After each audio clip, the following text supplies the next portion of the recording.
ദൈവത്തിൻ്റെ ത്രിയേക നാമം മഹത്വപ്പെടുമാറാകട്ടെ. അനുഗ്രഹിക്കപ്പെട്ട ഈ പുതിയ ദിവസം നൽകിയ ദൈവത്തെ നമുക്ക് മഹത്വപ്പെടുത്താം. ഇന്നത്തെ വായനഭാഗം സഭാപ്രസംഗി 7 മുതൽ 9 വരെയുള്ള അധ്യായങ്ങളാണ്. ഇന്നത്തെ ചിന്തയ്ക്കായി സഭാപ്രസംഗി 9-ാം അധ്യായം 5-ാം വാക്യം. ജീവിച്ചിരിക്കുന്നവർ തങ്ങൾ മരിക്കും എന്നറിയുന്നു, മരിച്ചവരോ ഒന്നും അറിയുന്നില്ല. മേലാൽ അവർക്ക് ഒരു പ്രതിഫലവും ഇല്ല, അവരെ ഓർമ്മ വിട്ടുപോകുന്നുവല്ലോ. ദൈവത്തെ ഭയപ്പെട്ട് ജ്ഞാനത്തോടെ ജീവിക്കുക എന്നതാണ് ഇന്നത്തെ വായനാഭാഗത്തിലെ മുഖ്യ വിഷയം. എന്നാൽ മനുഷ്യജീവിതം എന്നത് വിവിധ തരത്തിലെ ചോദ്യങ്ങളാൽ നിറഞ്ഞതാണ്. എന്തുകൊണ്ടാണ് നല്ല മനുഷ്യർ കഷ്ടപ്പെടുന്നത്?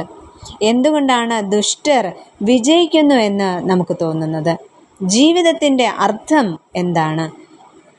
ഇത്തരത്തിലുള്ള ചോദ്യങ്ങൾ ഓരോ മനുഷ്യൻ്റെയും ഹൃദയത്തിൽ നിന്നും ഉയരുന്നതാണ്. എന്നാൽ ജ്ഞാനിയായ ശലോമോൻ ഈ ലോകത്തിലെ സുഖങ്ങളും സമ്പത്തും ജ്ഞാനവുമെല്ലാം അനുഭവിച്ചതിനു ശേഷം വലിയൊരു സത്യം മനസ്സിലാക്കുന്നു. ദൈവമില്ലാത്ത ജീവിതം ശൂന്യമാണ്. അതിനാൽ ജ്ഞാനത്തോടെ ജീവിക്കുകയും ദൈവത്തെ ഭയപ്പെടുകയും ചെയ്യുക എന്ന്.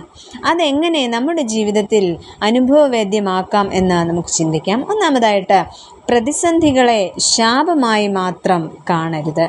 2-ാം വാക്യത്തിൽ പറയുന്നു, വിരുന്ന് വീട്ടിൽ പോകുന്നതിനേക്കാൾ വിലാപ ഭവനത്തിൽ പോകുന്നത് നല്ലത് എന്ന്. ആഘോഷങ്ങൾ നമ്മെ താൽക്കാലികമായി സന്തോഷിപ്പിച്ചേക്കാം, എന്നാൽ ദുഃഖവും പ്രതിസന്ധികളും നമ്മെ ജീവിതത്തിൻ്റെ യാഥാർത്ഥ്യങ്ങളിൽ കൊണ്ടുചെന്നെത്തിക്കുന്നു. പ്രതിസന്ധികൾ നാം അനുഭവിക്കേണ്ടി വരുമ്പോൾ ഞാനിപ്പോൾ ദൈവത്തിൻ്റെ പരിശീലനശാലയിലായിരിക്കുന്നു എന്ന് ചിന്തിക്കുവാൻ നമുക്ക് കഴിയുമോ?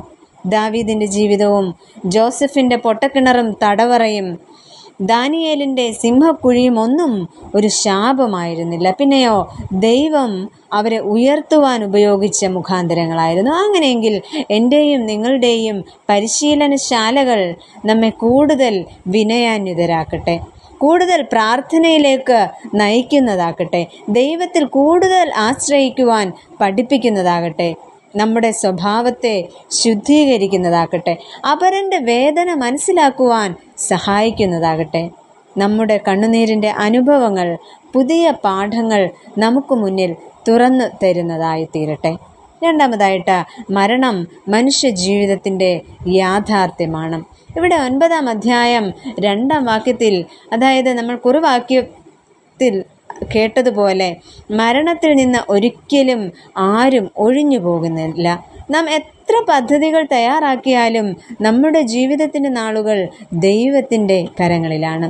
ഈ സത്യം നമ്മെ ഭയപ്പെടുത്തുവാനുള്ളതല്ല, പിന്നെയോ ജാഗ്രതയ്ക്കായി നമ്മെ ക്ഷണിക്കുന്നതാണ്. അതിനാൽ ഓരോ പുതിയ ദിവസവും ദൈവം നൽകിയ അനുഗ്രഹമാണെന്ന് തിരിച്ചറിയുക. പ്രഭാതം കാണുന്ന നമുക്ക് രാത്രിയും, രാത്രിയിൽ നിന്ന് പകലും ദൈവം നൽകുന്ന ദാനമാണ്. അങ്ങനെയെങ്കിൽ നമുക്ക് മുന്നിൽ ഇനിയുള്ള സമയം വളരെ വിലപ്പെട്ടതാണ്. നമ്മുടെ ബന്ധങ്ങൾ സംരക്ഷിക്കുക, ദൈവവുമായുള്ള ബന്ധം ആഴപ്പെടുത്തുക, നന്മ ചെയ്യുവാനുള്ള അവസരങ്ങൾ നഷ്ടമാക്കരുത്. എന്നാൽ ഒരു വിശ്വാസിയെ സംബന്ധിച്ചിടത്തോളം മരണമെന്നത് ജീവിതത്തിൻ്റെ അവസാനമല്ല, പിന്നെയോ നിത്യമായ ജീവിതത്തിലേക്കുള്ള പ്രവേശനവാതിലാണ്. അതിനാൽ ക്രിസ്തുവിൽ ജീവിക്കുന്നവന് ക്രിസ്തുവിൽ മരിക്കുവാനായിട്ട് സാധിക്കും. ക്രിസ്തുവിൽ മരിക്കുന്നവന് കർത്താവുമായി നിത്യമായി ജീവിക്കുവാനായിട്ടും കഴിയും. പ്രിയമുള്ളവരെ, നാം നയിച്ചുകൊണ്ടിരിക്കുന്നത് ക്രിസ്തുവുമായുള്ള ജീവിതമാണോ? നിത്യതയ്ക്ക് ഓഹരിക്കാരായി തീരുവാൻ ദൈവം നമ്മെ ഏവരെയും സഹായിക്കട്ടെ. നമുക്ക് പ്രാർത്ഥിക്കാം. പ്രിയ കർത്താവേ, ഞങ്ങളുടെ ജീവിതം അവിടുത്തെ ദാനമാണെന്ന് ഞങ്ങൾ തിരിച്ചറിയുന്നു. അതിനാൽ മരണമെന്ന യാഥാർത്ഥ്യത്തെ ഓർത്തുകൊണ്ട് നിത്യതയ്ക്കായി ഒരുക്കപ്പെടുവാനും ക്രിസ്തുവിൽ ജീവിക്കുവാനും ഞങ്ങൾ ഏവരെയും ഇടയാക്കണമെന്ന് യേശുവിൻ നാമത്തിൽ അപേക്ഷിക്കുന്നു. കേൾക്കണമേ. ആമേൻ.